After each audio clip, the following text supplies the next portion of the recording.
Do you hate your own beats? Well, it's common to. Producing and self-loathing go hand in hand. But what might surprise you is that even the legendary producers hate their own beats. In fact, some of them even hate their biggest hits. So today let's talk about this. Let's break down the beats from legendary producers that they actually didn't like, what they hated about these beats, and for fun we'll also break down how these beats were made. And if you've ever hated your own beats so much that you've contemplated becoming a monk and taking a vow of beat celibacy, hit the like button.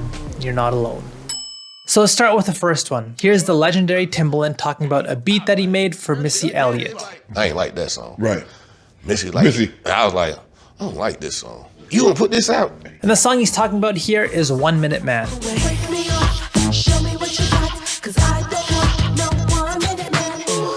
I've always enjoyed this beat personally, so let's break this down and talk about what Timbaland didn't like about it. First, we have this 4 on the floor kick pattern, which is actually unusual for a hip hop beat already. After this, we have this second smaller kick along with this clap.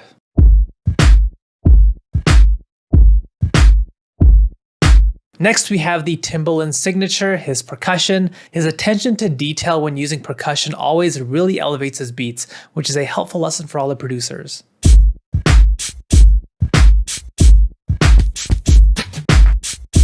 And finally, we have the bass and guitar.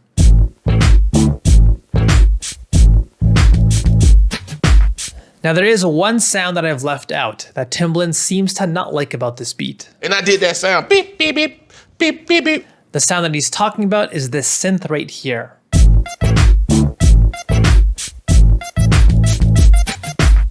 And from what Timbaland says, this is why he didn't like the beat. I said, you like this? This feels like nursery rhyme. She said, watch. You can hear he called this a nursery rhyme kind of sound. It doesn't really feel all that unique. It sounds very stock, and as you saw from the pattern, it's not all that complex either. And often this is what causes a lot of producers to dislike their music. This kind of simplicity can leave a producer feeling self-conscious about their beat. Ludacris called me and said, you don't like this? Boy, you crazy. I'm about to get on. I'm like, well, I'm gonna stand 10 toes down.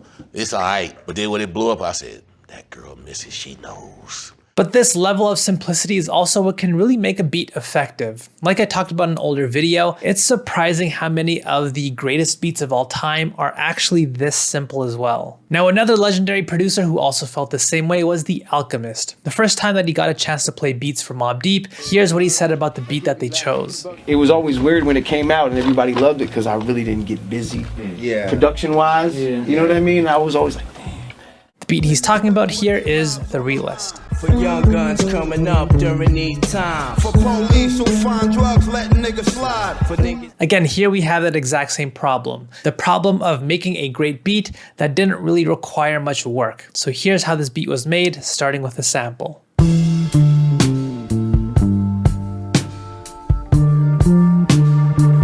And like Al says, this is the loop used in the beat.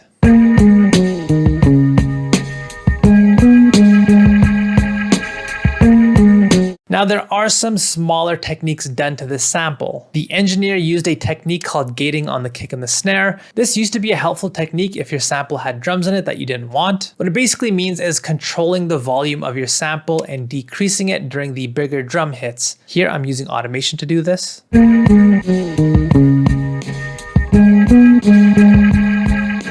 Ideally, this removes or minimizes your drums. And from there, this lets you add in your own drums if you'd like.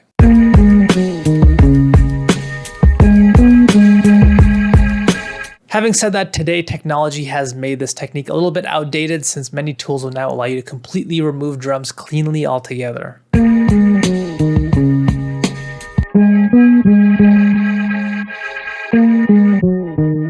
So even though at the time The Alchemist couldn't accept this beat for what it was due to its simplicity and ease, he eventually saw the bigger picture of what it became and what matters most.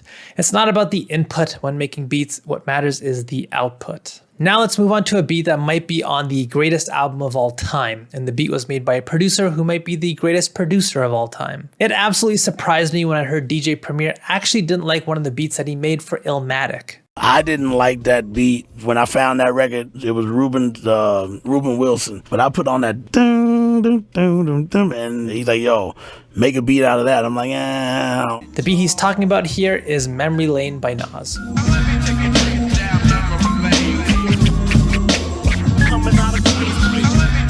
So let's break this beat down. Here's a sample that was used. And like DJ Premier mentioned, this is the part he played for Nas, which Nas asked him to make a beat out of.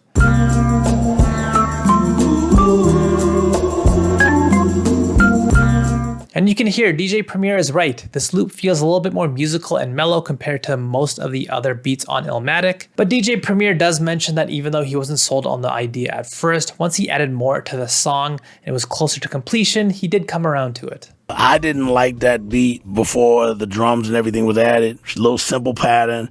And when he cut the vocal, I was like, ooh, all right, I changed my mind. So here are the drums that help the beat come together.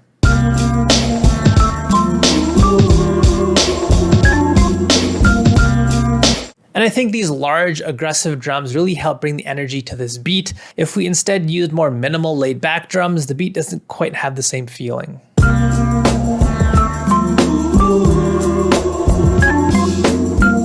So this was a great choice by DJ Premier, but I think part of what made Primo not like this beat was his own idea of what a Nas beat should sound like going in. Nas always thinks it's got to be dark and mean and ill because of the way his voice is and the way he flows. And I think this is why he wasn't happy. The other producers on Illmatic were coming with hard beats, so the idea of making something like this that's soft and mellow might be the reason why DJ Premier wasn't all that happy. But ultimately, I think Nas made a great choice here, as this beat does help bring a different mood to Illmatic. Now the next beat on this list is one that was recommended to me by Isaac Hernandez, one of my viewers, so shout out to Isaac. So far on this list, I've actually liked every single one of these beats. But this next one, not so much. I pay my own money that I get paid for doing Gold Digger, which I never really liked that song, but I always knew I would get paid for doing Gold Digger. And so I actually agree with Kanye about this beat, not about the other things. So yeah, Kanye didn't like Gold Digger. Now I ain't saying she a gold digger, but she ain't messing with no broke niggas. Personally, this beat just doesn't connect with me. I think it might be because of the sample. Way over town, that's good to me. It's just vocals alongside this big band brass, which is a genre I'm not fond of. And then we pair this with a simple but over-the-top drum pattern, and we have Gold Digger.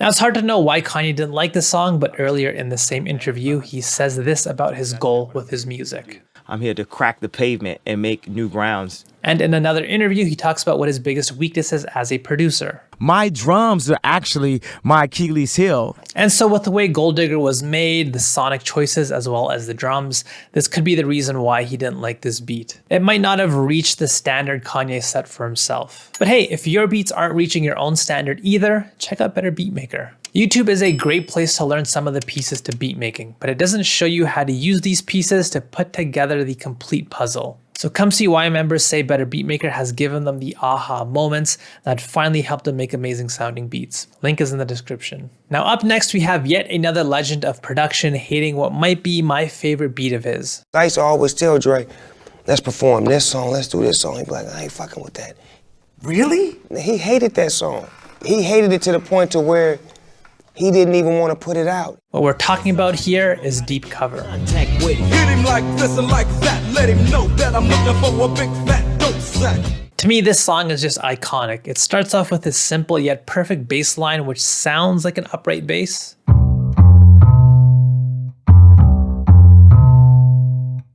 Full disclosure, this is just me remaking the beat. I'll be 100% upfront that some of these sounds aren't going to be 100% spot on because I'm not Dr. Dre. So the drum break is taken from the sample here.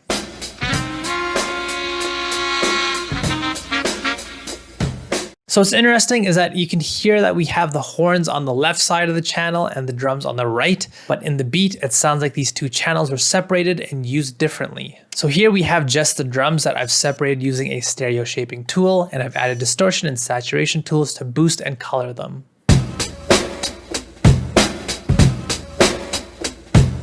And then I separated the horns from the left side using the same stereo shaping tool just on the opposite side. Then I used different tools on this channel.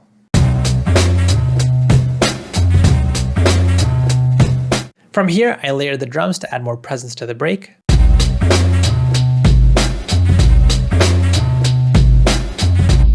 And then we have the additional instrumentation in this beat. I used a simple piano from Expand, which is like $10, and I used it to create that eerie chord that you hear in this beat.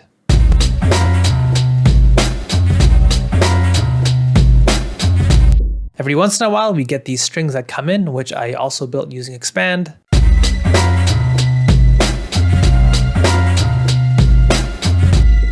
And we also have what sounds like a guitar with some wah effects on it.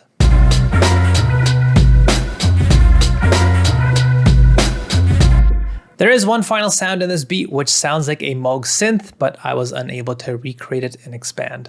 I'm sorry, Dr. Dre. But what did Dr. Dre not like about this beat? Well, here's Snoop's explanation. He had just come up off of the NWA Niggas for Life album. That didn't sound like none of that shit on NWA. This beat was a huge departure from what Dre was doing with NWA, so it's possible Dre felt like it didn't really represent or respect his past sound, but it seems like this song did guide what his future sound would become. And maybe the success of this song guiding his career is the part that he didn't like. Who knows, but what's your interpretation? Which of these beats do you like? Which ones do you hate? Let me know in the comments. And if you enjoyed this video essay on beat making, check out the one next to me. Hit like and subscribe, and yeah, I'll see ya later. Bye bye.